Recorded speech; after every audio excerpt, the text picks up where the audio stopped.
I'm privileged to introduce the moderator of tonight's debate, Professor of Political Science, Iva Deutschmann. Professor Deutschmann, welcome, and thank you.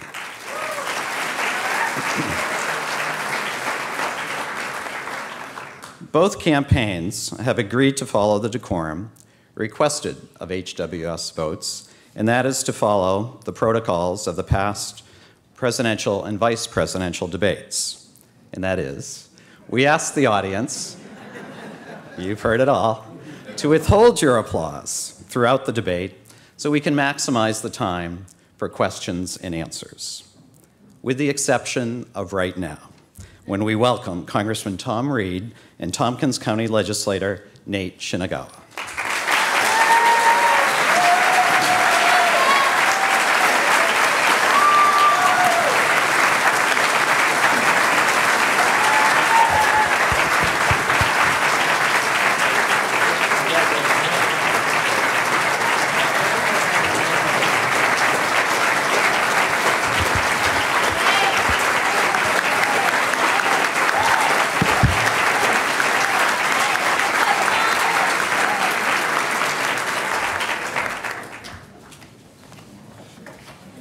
Thank you, President Guerin, and good evening, gentlemen.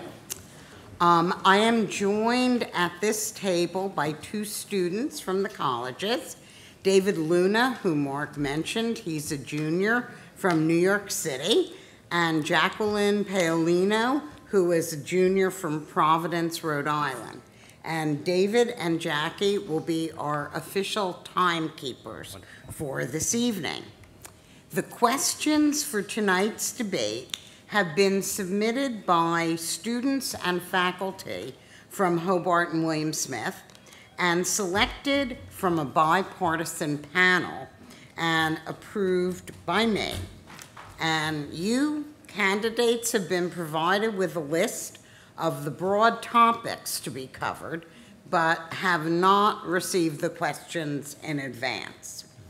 So, our rules that we're going to follow tonight have been previously agreed to by your campaigns, and I reiterate them for you and for the audience. Each candidate will have 2 minutes for an opening statement. Then, following each question, you will have 3 minutes to respond, and the opposing candidate will have up to 2 minutes for a rebuttal, okay? At my discretion, I will allow up to 30 seconds for additional finishing a sentence or whatever. And finally, to end the evening, you will have closing statements at 2 minutes each, okay? With 30 seconds remaining in your answer, our timekeepers will hold up a yellow sign, okay? And we will ring a bell when your time has expired or the pizza has been delivered. All right, sounds good. Okay, with that, we will begin. A coin toss determined the order of the question, and Mr. Shinagawa, you won the coin toss, yes, and will go first. All right. Okay? So, the first question is from Kelsey Walls, who's a Hobart student, senior. Well, I don't mean to interrupt, but I think opening statements? Oh. That's okay. That's okay. Yeah. I didn't mean to interrupt. You were good.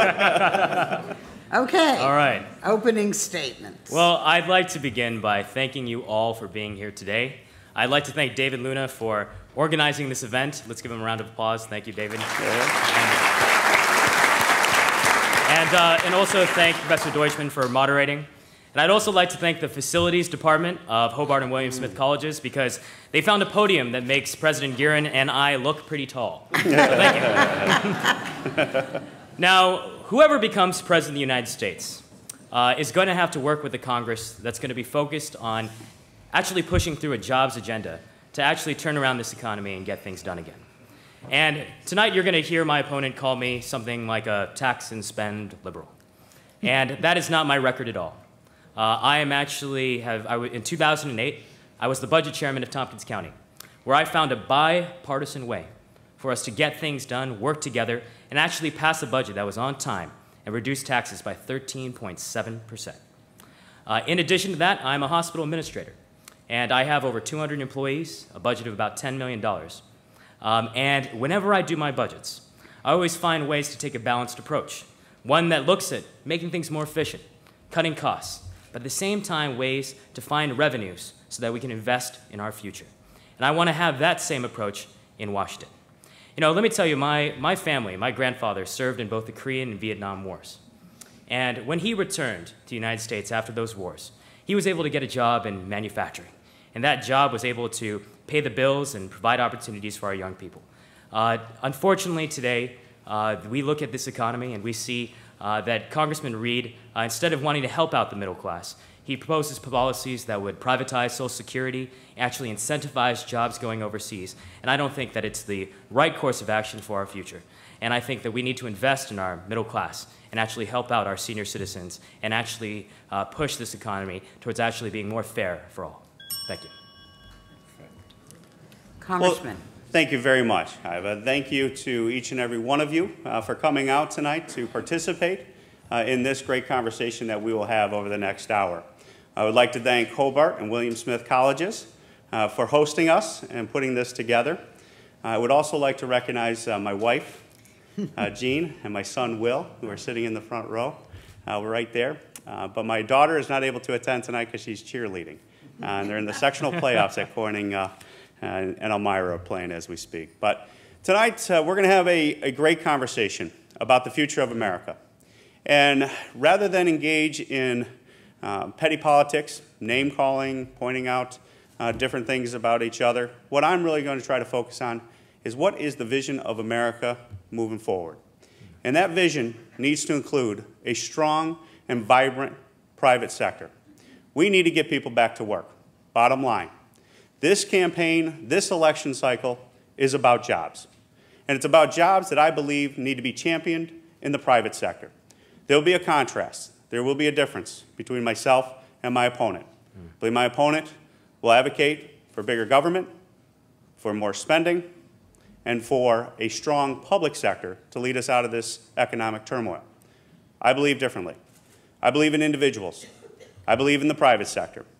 And that is the vision that I carried with me when I ran for Congress back in November 2010 for the first time.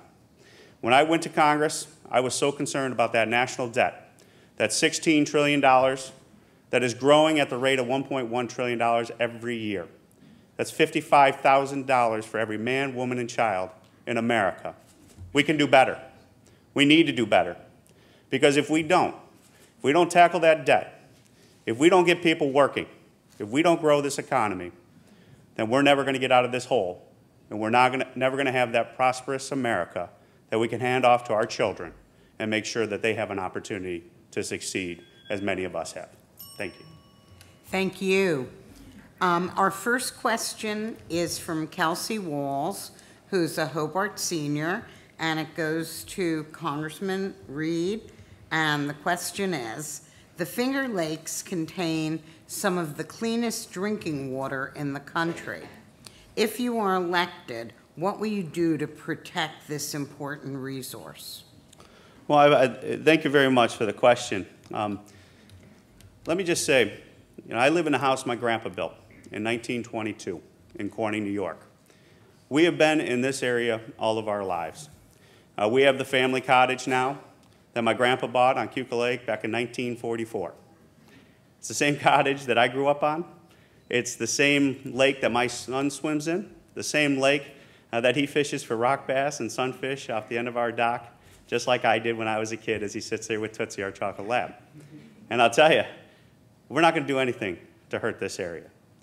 We are no longer in an era where they have orange skies and orange water. That is a colleague of mine, Mark Kritz, a Democrat who co-chaired the Marcellus Shale Caucus with us in Washington, D.C. He came from the southern part of Pennsylvania, coal country. And he said, we no longer are going to live in a society where orange skies and orange water are acceptable. And that's true today. And that's good.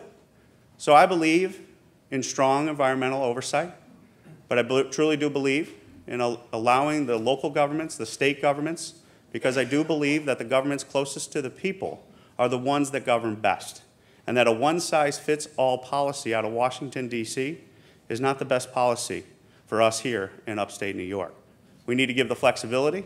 We need to make sure that it's done in a safe and responsible manner, whatever that activity may be, and we'll make sure that that is done through appropriate oversight and reasonable oversight, because as I've talked to so many small business owners, Iva, one of the things they're concerned about is the agenda coming out of Washington, D.C., the overreach and regulatory burdens, that are causing them to ask the question, how am I going to hire the next person?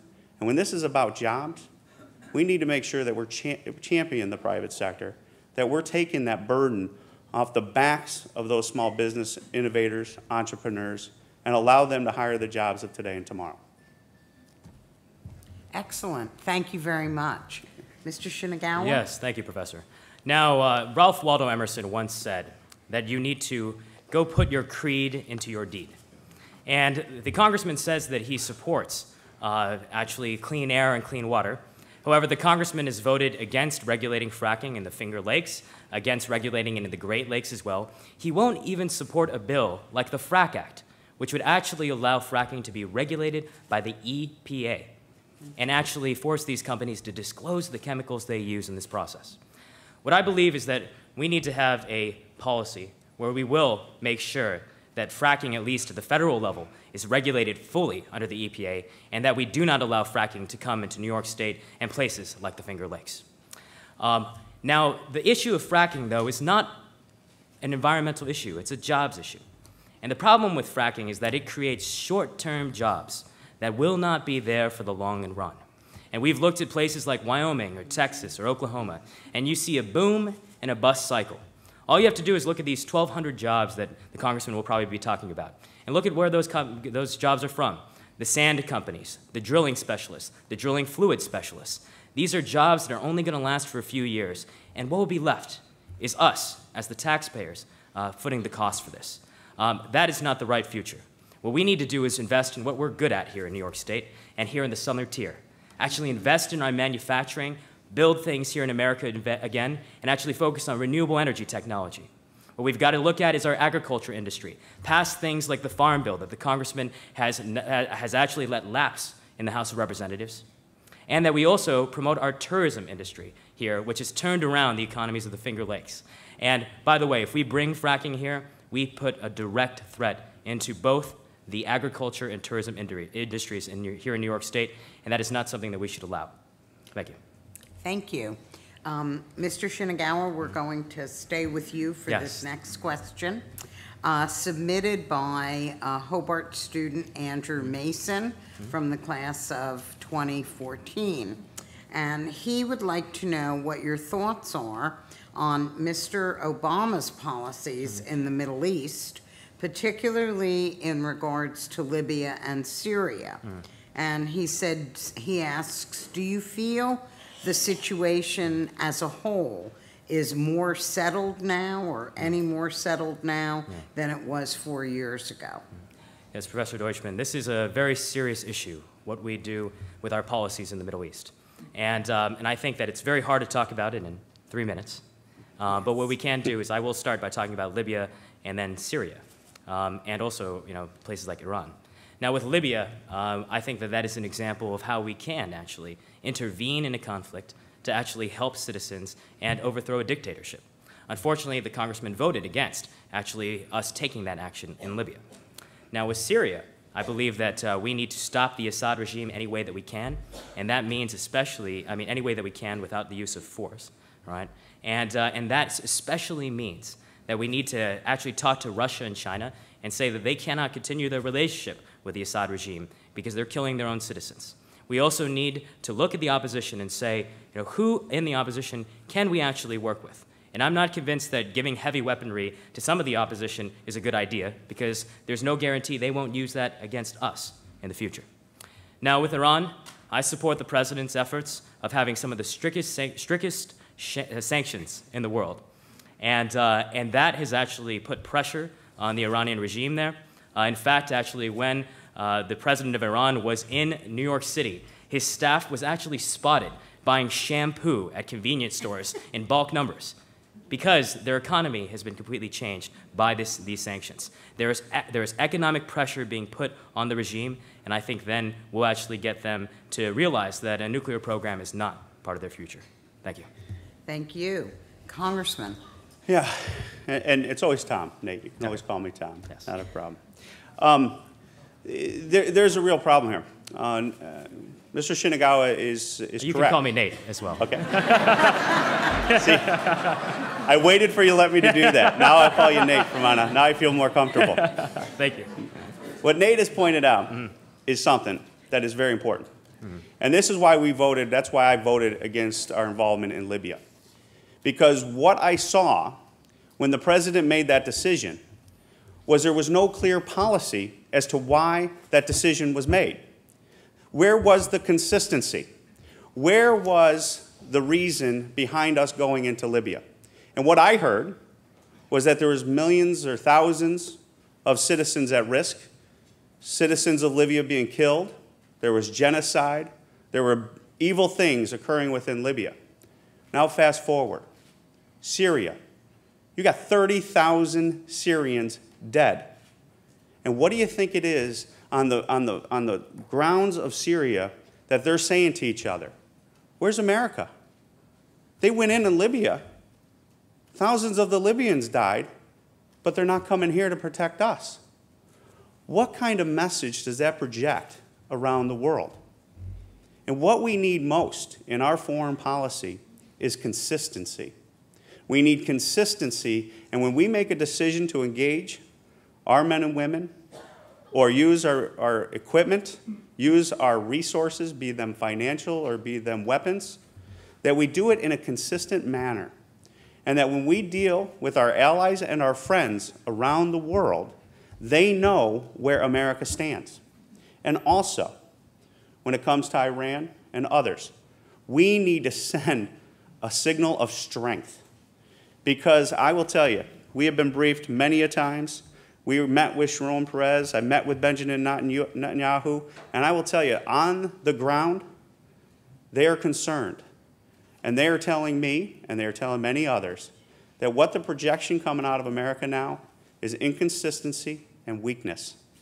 And I will tell you, that is a dangerous combination when you're dealing with radical communities and societies like Iran, because they will make decisions where they think, well, will America act? They need to know America will act. Thank you, Congressman. And we're gonna... If I may just add a quick rebuttal Yes. there, is that what the congressman seems to be talking about is this kind of saber rattling that I believe is causing many of the problems that we have with our high oil prices right now, and also is adding to the inconsistency that we have with our foreign policy. When we have one side, the Republican leadership, doing this saber rattling, talking about force, when that's not the course of action that we should be having. Now, with Libya, Libya is a very different country than Syria. It's a much smaller country. And what we did is we took the right course of action by coming in at the right time to save those Libyans and actually turning around the government. If we go with the direction of actually pushing in Syria, that could lead to another conflict in the Middle East, which would not be good for any of us here. Congressman, we'll switch topics again. And this question comes from Jay Gramellini, who is a Hobart senior. And he would like you to tell him, do you think that it is within the government's responsibility to reduce gasoline prices, and why? You know, I think there is a role of government in the sense of making sure that our marketplace is certain and that we develop a comprehensive energy policy and all of the above that will give that stability and certainty of saying to Americans that, you know what, we got a plan. We got a plan that is going to lessen our dependency on foreign oil in particular, especially that oil that comes from Middle Eastern states, which are no friends of ours, which, as Nate points out, come from an area of the world that is very destable. And I'll tell you, when you have foreign policy that's determined because of the geographical size of a country, come on, we got to do better than that. Essentially what I'm hearing with that comment is, if it's easy, we'll go. But if it's hard, don't rely on us. The bottom line, what we need to do when it comes to gasoline prices is make sure we have the good, long-term, stable supply chains coming into America. And what that means is we need to rely on our domestic sources of energy and fossil fuels. Because I think that's one of the best things that we can do, is because if you increase that supply and you have it come from domestic sources, which are very stable, you will create a marketplace that is not as volatile, which is causing these price spikes that we're seeing at the pump. The other thing that's very concerning, and we jumped on this a few weeks ago, is what the Federal Reserve is doing. And we made a very strong point about this. They are pumping cash out into our economy at ungodly rates. And what is that doing? That is weakening our dollar. And what is that doing? Well, the price of crude, barrels of oil, upon which the price lien at the gas pump is set, is based on the settlement cost of what that barrel of oil costs. And as the dollar weakens, those prices go up. And as the prices go up, that's what gets reflected at the price pump. And I'll tell you, I've talked to so many families. I mean, we've done 75+ town halls going around the district, and they're hurting. I get that. You know, I talk to my wife. I talk around our kitchen table. You know, when you see food costs going up because of all the fuel costs that are reflected in those costs that are at the grocery store as well as at the pump, I get it. And so we need to make sure that we don't forget the opportunities that we have right here in America in those domestic supplies of oil and natural gas that would do so much to get us off that dependency of foreign oil. Because also, one last point on natural gas. If natural gas, which is projected to show, regardless of if it happens in New York or not, is we're looking at about 100 and 150-year supply of natural gas. That is potentially, the technology is there to deploy it in the transportational fuel sector. And if that becomes a transportational fuel, just our long-haul tractor trailers, report I read that came across my desk, if we retrofit our long-haul tractor trailers, you're going to be talking about 9 million barrels less of oil a day being imported into America from foreign sources. We got to get off foreign oil. Thank you, Congressman. Mr. Shinagawa? Yes, thank you.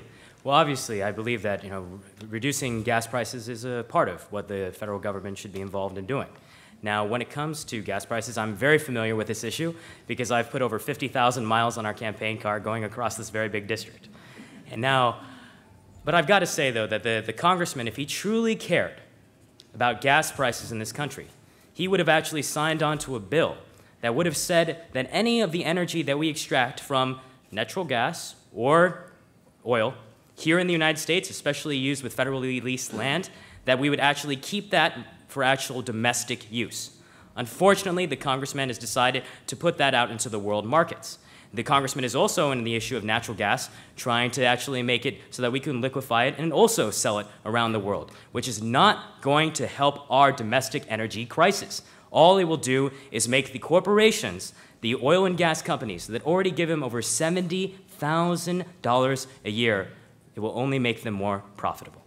Now, what I believe we need to do is that we need to continue with our conservation standards. Now look at what we've done with the auto industry, saying that they need to have higher miles per gallon. And now just look, I saw a billboard on Geneva on my way over here, a Ford Fusion with 37 miles per gallon. All right, that's an American car with 37 miles per gallon. And that has happened because we've actually said at the federal level that that is a priority. What we also need to do is that we need to say if we are developing energy domestically, that energy should be used here in the United States to lower prices.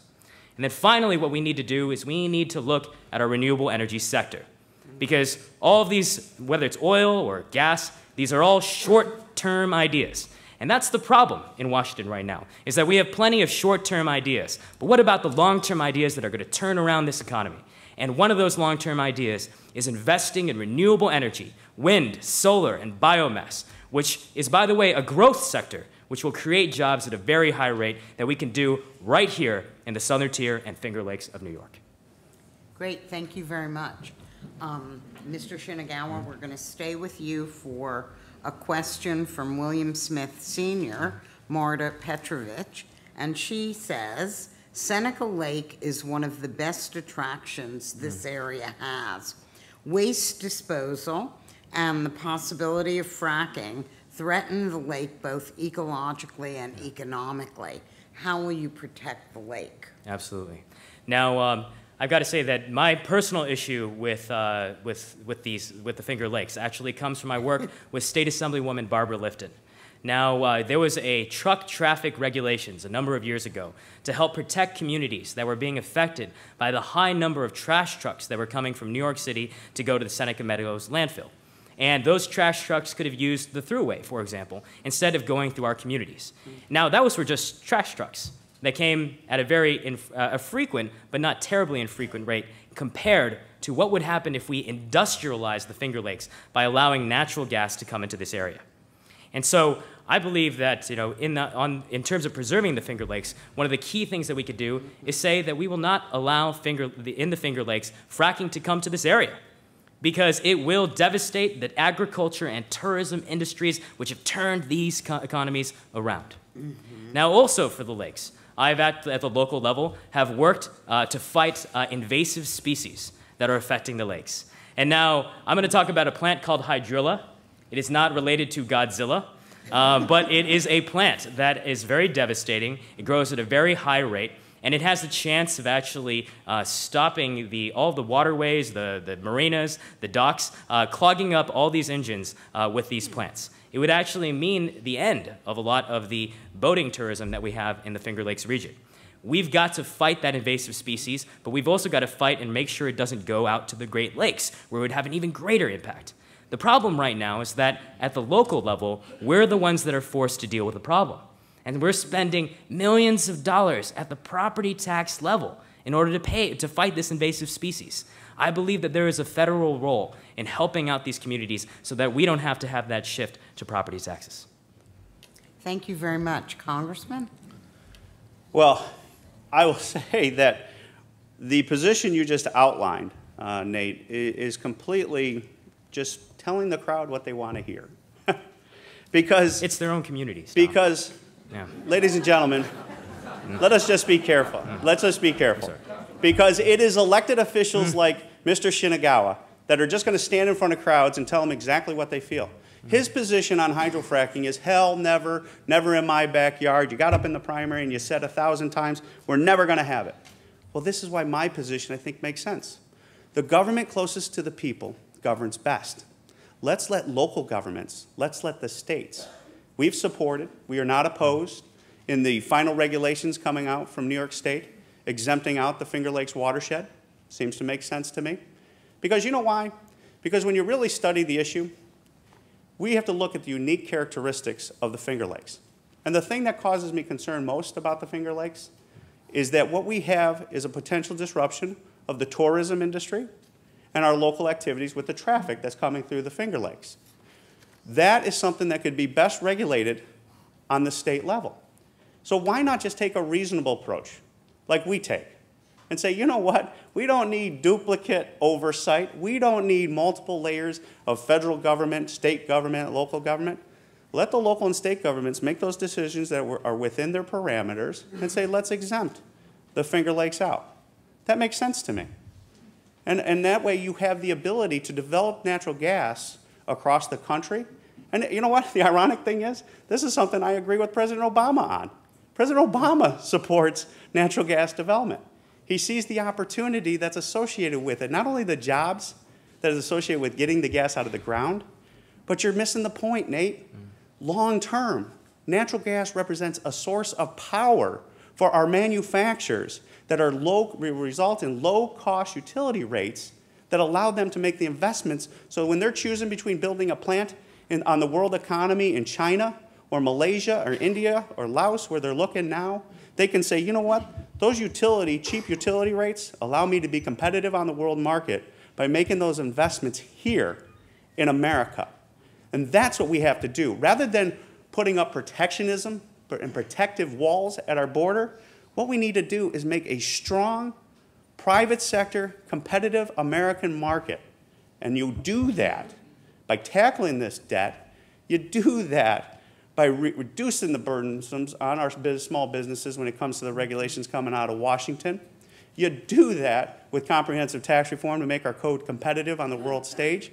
And you do that with a comprehensive energy policy, which includes hydraulic fracturing as part of our energy policy and natural gas development to produce those utility rates that are going to put people to work for generations. If I may have a quick rebuttal. Now, what you're hearing from the congressman is what you'll hear the rest of tonight. You'll hear him talking about policies that are going to benefit the biggest corporations, many of them who don't even employ folks here. And then he's going to forget about these communities, our small businesses that are going to be affected by the decisions he makes. And I have had winery owners. I mean, just in the Corning Leader the other day, there was an article about how the winery owners have come together and said that fracking can't be part of their future because it directly threatens their small businesses. I've talked to cattle farmers in places like Candor who have told me that if fracking comes in, they're not sure about the long-term financing of their farms because already in places like Pennsylvania, once there's a gas drill even nearby one of the farms, not even on their farms, nearby, they can't refinance. And so these questions, I think, are very important, and we need to recognize that I will be somebody that will be fighting for small businesses locally, communities locally, not for a multinational corporation that is, for example, in the case of Congressman Reed, giving $70,000 to affect his opinion. Congressman, do you want to respond? Thank you very much. I mean, that's ridiculous. I live here. I live in a house my grandpa built in 1922. I'm never moving from here. The next time I move, they're going to have to carry me away in a box. I'm hoping it's going to be a little smaller than what's going to take to carry me now. But I'll tell you, this is my home. We're not going to do anything to hurt it. And I think what you just said, Nate, is that you just backed off your position on hydraulic fracturing by saying, okay, let's take it and make it exempt for the purposes of the Finger Lakes, but you're suggesting that it's okay to do it as part of the national energy policy. And what you're doing is you're not being consistent. Just be honest with people. With me, I'm always going to be open and honest with you. And I'm just going to tell you exactly how we feel. Please. And that is... Please. And that's because that's how we were raised here. I'm the youngest of 12 kids. I got a dad who was 20 years in the military that taught us in our family that's how you treat people. You treat people with respect. You treat people, you tell them how you feel, and you really have a conversation with them. And that's what we've done. Our record over the last 2 years, we've done 75 town halls, not because we're trying to get to a target, but that's what a representative does, and that's what we're going to continue to do as we move forward. Okay, can we move on to the next question, which goes first to Congressman Reed and comes from my colleague in the Political Science Department, Professor Kevin Dunn.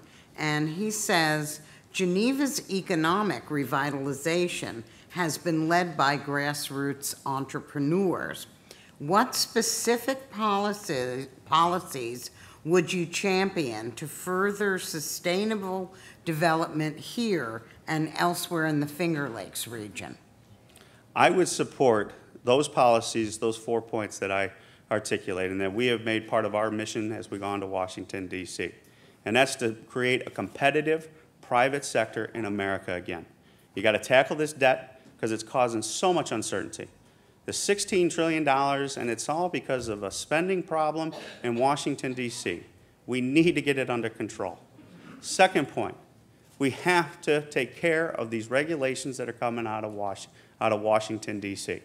Take, for example, the TMDL standards, the nitrates and phosphates for the Chesapeake Bay initiatives that we have been fighting tooth and nail to push back on.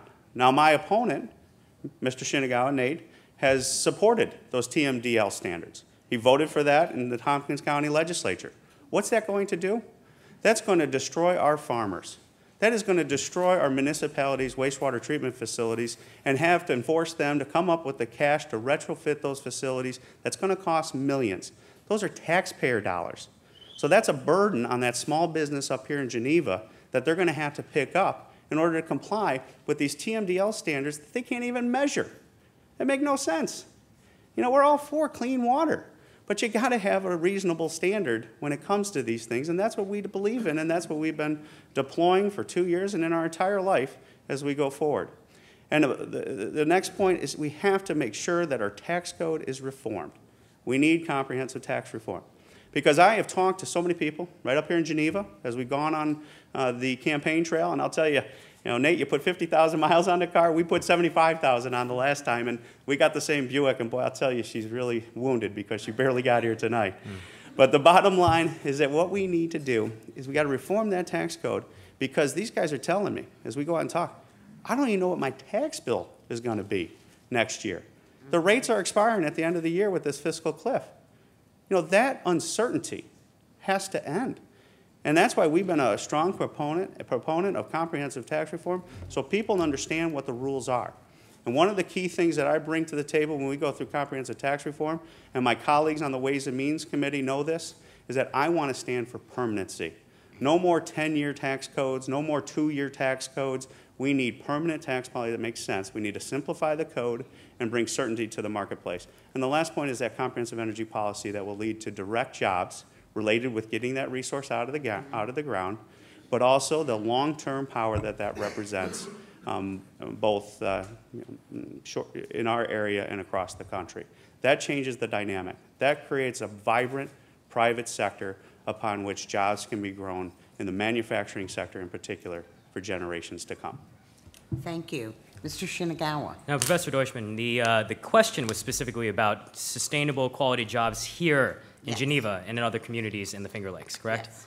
Now, what the congressman has just talked about is developing a business climate that only benefits the biggest corporations, many of them who are already getting incentives, and even more incentives that the congressman has voted for, by the way, to ship jobs overseas.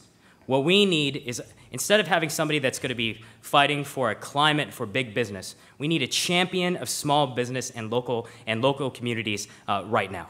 And I've done that already.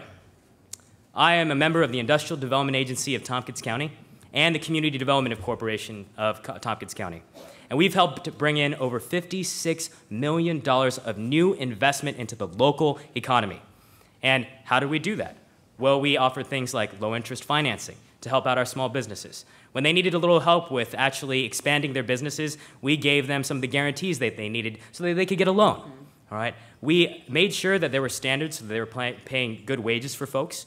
And those actual investments have paid off in things like the Ithaca Beer Company, growing from a small little place to now having a full facility where they're even growing their hops in their backyard. We've invested in Cortland Produce Company. That's provided great jobs for folks in the local region. So what do we need to do to support our small businesses is that we actually need to invest in making sure that they can get those low-interest loans, that we push for the Affordable Care Act. The Affordable Care Act actually gives them a 50% tax credit next year that covers their cost of health insurance. It actually creates a healthcare exchange that says that, you know, before we knew as a small business, you can only get health insurance on your own, and it was costly. But now under the health insurance exchanges, you're now able to buy health insurance as part of a larger group, and that's going to save you money. That's a key part of the reforms that we need to have. We also need to invest in education. Whether you're opening up a restaurant or you have a manufacturing company with 50 employees, the cost of educating yourself and your employees is very, very high. And so that's why there is a government role to make sure that actually community colleges and technical schools and four-year degrees are affordable. Unfortunately, the congressman doesn't agree with that and has voted to double student loan rates and reduce 9 million Pell Grants. But you know, we've got to make education affordable to help out our small businesses and help out our communities. Thank you. Thank you. And we will... If I could have a 30-second rebuttal on that. Okay. Thank you. I appreciate that. You know, what I just heard is definitely a contrast between myself and my opponent. What my opponent said is, let me on the Economic Development Board, the IDA, pick the winners and losers. Let me decide which business can prosper and which one can't. Which one is going to get the benefits and which one are not. Now, I've been associated, I was a mayor and I worked with a lot of the economic development companies, and we put together packages, and you know what we did? We always had the conversation, we were talking with manufacturers in particular. There are 3 points: insurance, taxes, and utilities. And you lower those taxes and utility costs, that's what the package is all about. And I want to do that for everybody. Thank you. Mr. Shinagawa, Yes. we'll stay with you. This is a question from Lauren Rossman, who is a William Smith senior.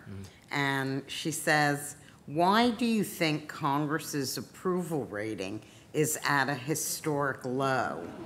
And what type of changes need to be made to fix that? Yes.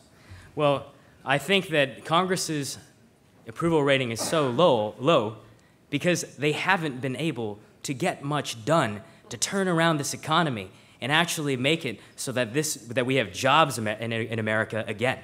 You know, and all you have to do is look at this Congress right now. You know, they've worked less than 100 days. By the way, a congressperson gets paid $175,000 a year. How many people work 100 days and get paid $175,000 in this room? All right. Now, in addition, this has been a Congress that has been very ineffective in actually passing legislation. And the congressman tonight will speak about how bipartisan he is. But in terms of actual legislation he's passed, right, he hasn't passed any that has actually become law. Right? And that is a measure of how much work our congressperson does. Because, by the way, a law isn't just adding new laws, it's also reducing some laws too. Right? So it means that that's actually that they're taking action. I think the problem that exists right now in Washington is that people go into Washington and they see each other as enemies rather than colleagues. So one of the things that I believe we need to do is look at what other countries do instead of where they push campaigns out. Say that you can only campaign during a certain time period, raise money during a certain time period, and that will actually make it so that we stay in governance mode rather than fighting and campaign mode. Thank you. Thank you very much, Congressman. Yeah, I am proud of our bipartisan record in the last 2 years. Stop. Okay. And I'll tell you, and I don't know why everybody's laughing, but the USA Today was the one who recognized that, and I'll tell you, guys, Nate, did you pack them? How much you paid these guys to be here tonight? Let's please be respectful, yes. But let's look at the record. Yeah. Just look at the record. That's all. Just look at the record. USA Today, recognized us as a bipartisan leader in Washington, D.C. We have worked together as part of many coalitions, the Go Big coalition that we joined in the beginning. And I'm proud to say over the last 2 years, that coalition is getting bigger and bigger. It's a bipartisan group of members that get together on a regular basis, and we have a lot of good conversation. And Nate, you try to say that you're different and that you're going to be this bipartisan person that comes together. But right here, on May 29, 2012, you stated, I am tired of Democrats who are only with us 70% of the time, 80% of the time. I want Democrats who are 100% with us. That type of statement is partisanship. And that's got to end. And I'll tell you, I'll put our record, I'll put our reputation up against anybody. Because down in Washington, we have been recognized by our colleagues and our peers, guys like Steny Hoyers, guys like Heath Schuler, guys that we talk with on a regular basis, Mark Kritz, who we started and co-founded the Marcellus Shale Caucus with, who's a Democrat from Pennsylvania, as a guy who is willing to really roll up his sleeves and have those conversations. I'll remember it vividly. One of the first times on the floor of the House, we were voting real late. It was about 1, 2 o'clock in the morning. And I will say, there was this older member who was having this problem with this piece of legislation, had to deal with banking regulations. And it was a Democrat on the other side of the aisle that was fighting him. And I'm like, well, why don't we go over and talk to him? And a guy said, on the Republican side, who'd been there many years, who said, I'm not going to go talk to that SOB because 30 years ago he did blah, blah, blah. I was like, 30 years ago, I was like a kid. I mean, I'll go over and talk to him. So I went over and talked to him, started a relationship. And that's what we're all about. So I agree that there needs to be a change in culture and tone in Washington, D.C. And that's why I'm proud to be part of this freshman class. Because this freshman class, to a T, went to Washington, D.C. to do something, not worry about getting reelected. And I have heard time and time again that people in Washington go, we don't know how to deal with you guys, you freshman class. Because it used to be we would give you something and say, support this, we'll put you on the front page of the paper and get you reelected, and therefore everything's hunky-dory, and everyone said, yeah, sign me up, I'm there. We don't do that. We go, why are we doing this? What is this doing to the debt? How is this going to get people back to work? How is this going to create jobs? That's the conversation we have. And you're absolutely right. The impression of Congress, it's frustrating. Frustrating in Washington, D.C. to see that bickering and that not that give and take that we so need. That's why I look to people like Amo Hoden who have endorsed us, and I counsel with him at least once or twice a month to be that statesman down in Washington. If I may point out a few facts here. Now, the congressman has voted with the Republican Party 93% of the time. I don't think that makes him a very bipartisan person. He has been he identifies himself as a Tea Party person, is going to a Tea Party event in 4 days. Everyone in this room knows, whether you're Republican or you're Democrat, that the Tea Party has said that their top agenda is obstructing the president. Obstructing the president. Not getting things done, but obstructing the president. And the congressman identifies himself with that group. The one real piece of bipartisanship that the congressman could talk about, that Tom could talk about, is Cooper LaTourette. And Cooper LaTourette actually would increase taxes on middle-class families And even more than that, it actually has even more draconian cuts, bigger cuts than the Ryan plan does. So, when it comes to bipartisanship, right, well, there's bipartisanship in name, but if bipartisanship means actually putting our seniors to have higher costs and also hurting small businesses and actually raising taxes on middle-class families, I will not stand for that type of bipartisanship. Congressman Reed, the next question comes from Jake Dietrich from the Hobart class of 2014, and he asks, how has redistricting affected the way you have campaigned? Redistricting in regards to the campaign, we have gotten on the campaign just like we did when we first ran back in 2009. We get out, we travel around. I come home every weekend to be with my family for a brief moment. When we get home at Friday night, I'm back out there Saturday morning doing town halls and going out and talking to people and having conversations and really listening to people. And we've done that on the campaign. It hasn't changed. That's because that's what I believe in. I believe in that work ethic. I believe in getting out there and really talking and listening to people. And now, Nate, you referenced the Tea Party, and you're trying to portray yourself as this bipartisan, bring people together. There are Tea Party people in our district, a lot of them, that you need to talk with, that you need to sit with, that you need to have a conversation with, just like I sat down with people of the Progressive Caucus, just like I've sat down with university professors at Cornell University, which are not too conservative people. They're a little bit the other side. And we've had some great conversations. And we do that all the time. So when it comes to campaigning, we just get out there and we try to do the work so that we truly understand what people are talking about. And you know what they're talking about? They're talking about jobs. And how are we going to create jobs for generations to come? Now, we can have government-driven policies like my opponent is trying to support and advocate for, or we're going to create a vibrant private sector economy in America again. I want to build things in America again. Now, you say that we support policies that send jobs overseas. That's just hogwash. That's not true. That's just not true. Bottom line is what we support are strong pro-growth policies that when people are making the decisions, they know what the rules are. We bring certainty to those investment protocols, and that people are making the decision because it's the most competitive that they can place their business in here in America. Those are the policies I want to advocate for and continue to be a voice for. And we'll continue to campaign. Now, we've been over to Ithaca, we've been over to Chautauqua, we've been to Ripley, we've been over to Waterloo, we've been to Geneva, we've been knocking on doors here, we've been in parades. We've had fun in parades, you and I. Yes. I mean, we got wet a few times in parades, throwing candy and things like that. And see, that's what's okay. I mean, we are passionate about our different positions, but we can get along and we can talk to each other, and you have a lot to offer, and I appreciate that. And so the bottom line is we're going to just keep doing it. I enjoy it. It's me. I love sitting in people's living room, having a cup of coffee. I have learned so much from conversations of people, from people around this district, just what they went through, what they've experienced. And I bring that, and I use that to grow each and every day. There's a lot of work to do, and fundamentally, we got to come together to get people back to work. And I think our vision does that. Thank you. Mr. Shinagawa. Thank you very much. Well, yes, we've spent a lot of time across this very large congressional district. And I actually started this whole journey back in March. What happened is that after redistricting happened, I thought about running. And I didn't go to Tompkins County first for that. I actually went to places like Owego and to other communities in Tioga County like Waverly. And I talked to the mayor of Waverly there. His name's Kyle McDuffie. And I had worked with him during the floods, the devastating floods of Tropical Storm Lee just 1 year ago. And during those floods, I was the incident commander of Robert Packard Hospital. I managed all of our operations for 3 days. And in the aftermath, I actually helped those communities rebuild.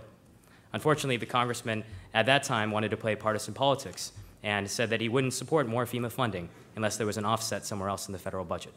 Well, I saw the effect of that decision and what it did to communities here in the Southern Tier.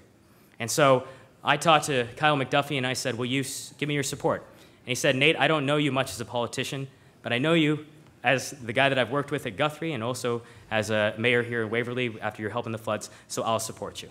And from there, we actually ended up getting the support of every mayor across the Southern Tier of all the large cities in this district. Now, in the process of campaigning, I've taken myself everywhere. I've talked to the Shooters Committee on Political Education. Actually, we were at a pig roast together at the Shooters Committee on Political Education. And also, I've taken my journeys to places like the Cattaraugus County Fish and Game Club. And I went to the Cattaraugus County Fish and Game Club, and I can tell you, not a lot of Democrats at the Fish and Game Club there. And, but I still went anyway. It was a 4-H trap shooting event. I went and shot trap with a few members of the club, and I got 17 out of 25. And, but it was amazing. That's a pretty good shot. I give you credit for that. That's pretty good. So I can pat you on the back. Yeah. And what was amazing is that I talked to these Fish and Game Club members, and they said, Nate, you know, now that we've warmed up to you, and you're a pretty good shot, you know, we are DOT workers, and we're concerned about what? We're concerned about jobs. How do we turn around this economy? How do we get manufacturing jobs in this area? How do I keep my young people here? What about the future of my pension? What about Medicare and Social Security? And I said, well, you know, Congressman Reed, you know, he has voted for things like the Ryan budget, which would, in the first instance, privatize Social Security, which would have been devastating in 2008. Where he actually has he's voted for a voucher system for Medicare, which would increase out-of-pocket expenses for seniors by $6,000 a year. And by the way, $6,000 is a lot, when the average senior is living off just $22,000 a year. And I said that in terms of jobs, the congressman in the Ryan budget has voted for incentives that actually say that if a corporation builds a factory in, say, Mexico, they can pay the tax rate of Mexico rather than that of the United States. It incentivizes these jobs going away. I say that we need to fight to keep our jobs here, to bring them back home. We've got to fight for the middle class and rebuild it from the middle, rebuild this economy from the middle across. Thank you. Thank you. Okay. Yeah, I find it ironic that when you're talking to the shooters at the Fish and Game Club, that what you offered them is, well, let me tell you how bad Congressman Reed is. Come on, that's not productive.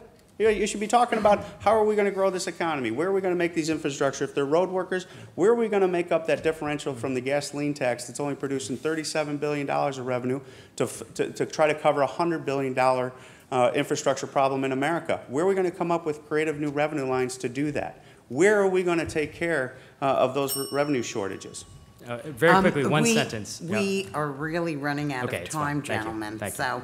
I want to have time to ask the last question. Sure. And then give you your few-minute closing.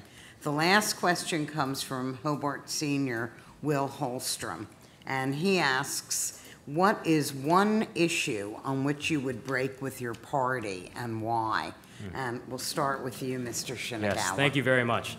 Well, it was funny that we were talking about the Shooters Committee on Political Education, because, you know, we do have a lot of very responsible gun users and gun owners in our district. And so I have consistently said that I believe we have gun laws, that we should enforce them, but we don't need any new ones. And that is something that has actually caused people to be very upset with me, in even the Democratic Party. But it's something that I believe in and that I believe also fits with the rest of my district. Now, if you actually look across my record as a county legislator, I mean, there have been many times where I've actually taken on the party leadership. I mean, in fact, there was a healthcare issue back in 2006 when Governor Spitzer was running for office. And if you all remember, he had 70% of the vote, all right? He was gonna sail in. And I said, well, now that you have this support, it's time for you to take a stronger stance on healthcare. You know, let's try to find ways to get the profits out and actually get the care, get healthcare focused on patients rather than profits. And I wanted to organize a rally outside of one of his debates to push him on that issue. And Governor Spitzer's staff told me that if I did this, that I would never work in New York State politics again. Well, I'm still in New York State politics. Spitzer's not. Isn't. Exactly.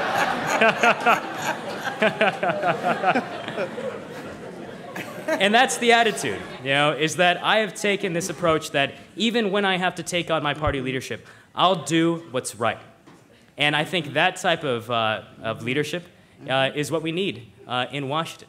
You know, someone that will say, even to their own party, you know, that we need to find ways to get things done, to turn around this economy. And there may be things that I don't agree with you on, but I'm going to keep on fighting. And because most importantly, I'm fighting for you for my constituents, for the people of this district. Thank you. Congressman Reed? Well, see, again, Nate, there you go. You use your position on gun rights, and you articulate what your position is. But then, just recently, you voted against rifle hunting in Tompkins County as a county legislator. That's an additional law that you are advocating for to limit that constitutional right set forth in the Second Amendment.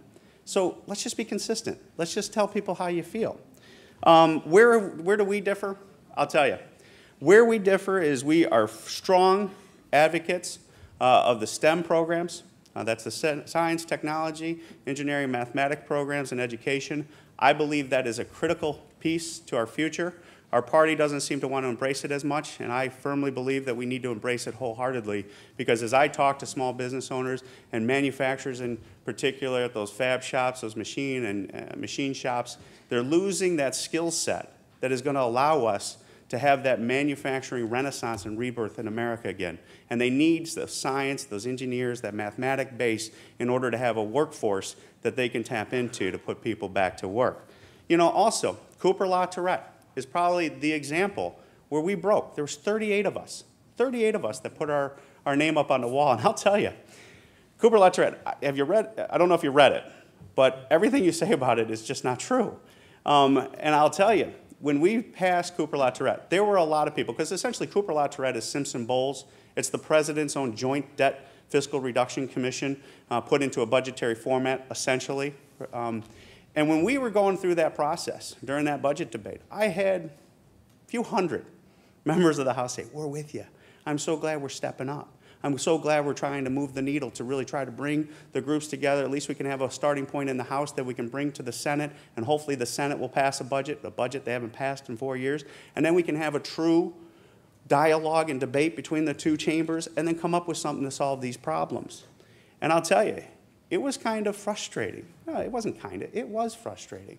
Because when the clock ticked down, because you get 5 minutes to vote essentially on these votes, clock is ticking down.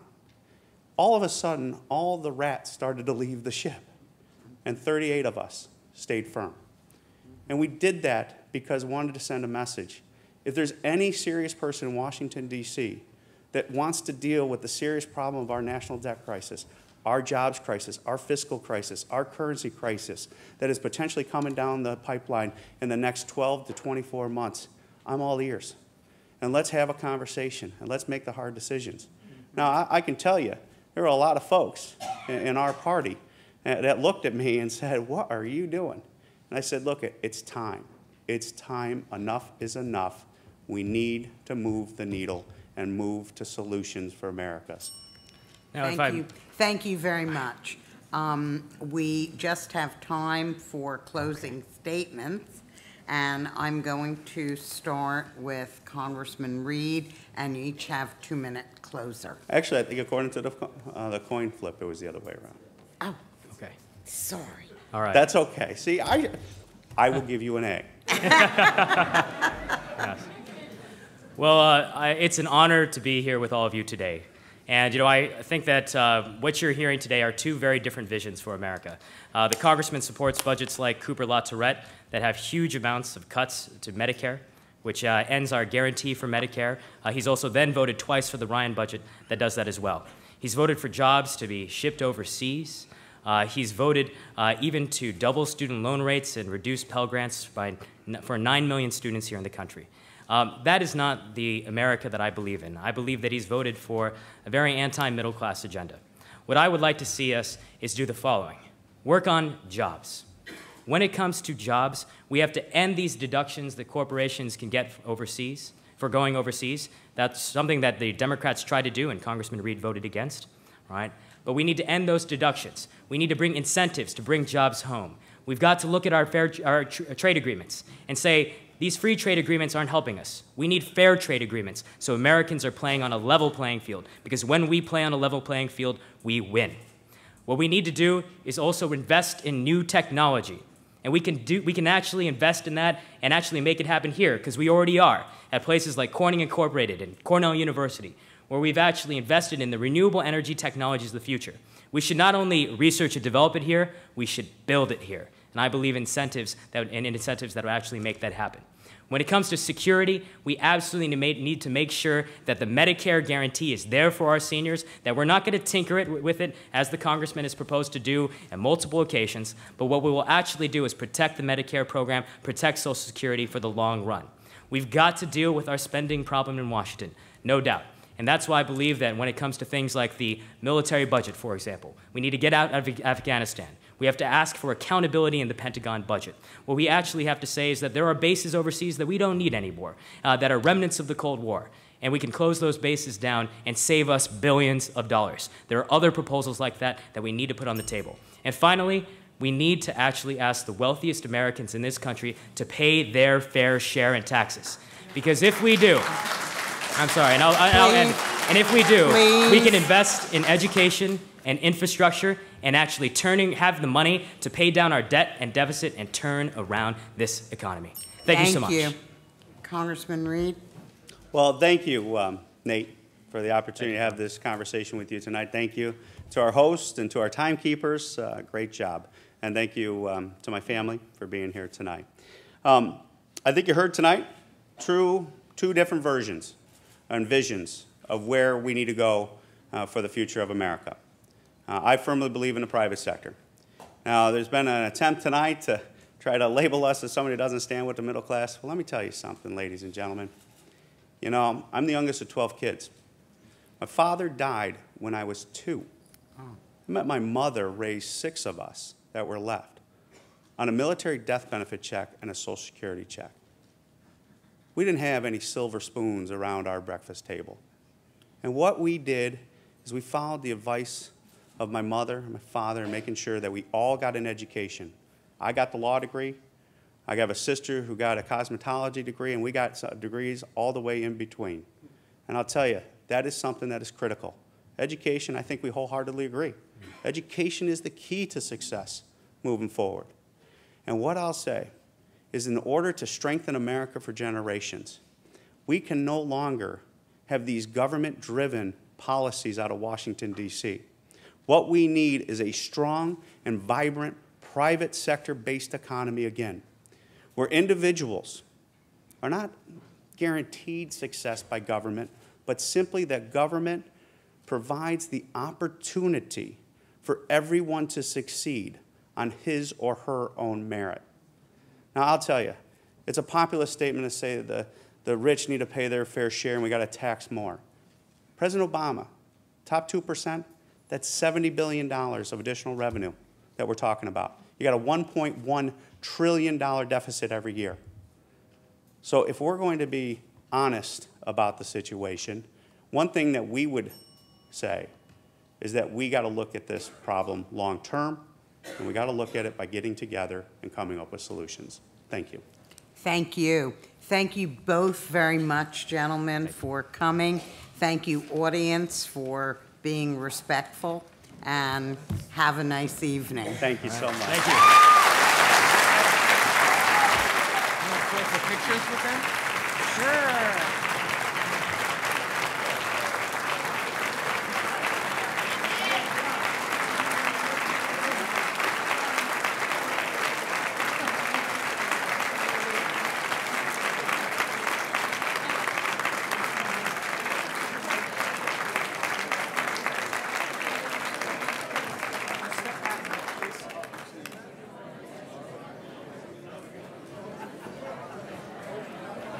Excuse me.